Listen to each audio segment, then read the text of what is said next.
हवेली का हंसी खुशी घराना। शहर के कोने पर एक पुरानी मगर शानदार हवेली खड़ी थी।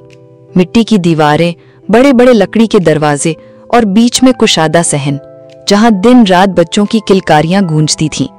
ये हवेली 3 भाइयों का घर था, जो अपनी बीवियों और बच्चों के साथ मिलजुल कर रहते थे। बड़े भाई करीम भाई हमेशा सफेद कुर्ता पजामा पहने रहते। वो सबके फैसले करते, इंसाफ करते और सब उनका एहतराम करते। जब बच्चे खिलौने पर झगड़ते तो सब जानते थे कि अब्बा जान ही फैसला करेंगे। सहन में तीनों भाभियां सब्जी काटती थीं। एक ने सुर्ख साड़ी बांधी थी, दूसरी ने हरी और तीसरी ने पीली। छोटी छोटी बातों पर उनकी हंसी मजाक भरी नोक-झोंक चलती रहती। आज चाय किसने जलाई? मैंने नहीं, तुमने दूध ज्यादा डाला होगा।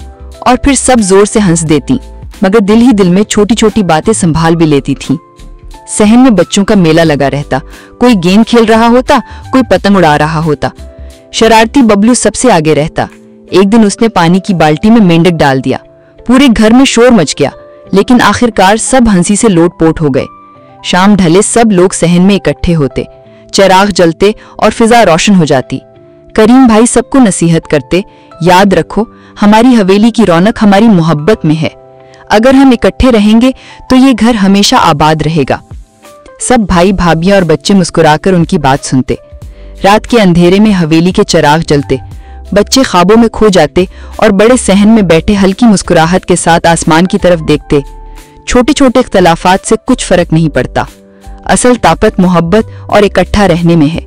इसीलिए यह हवेली हंसी खुशी का घराना है।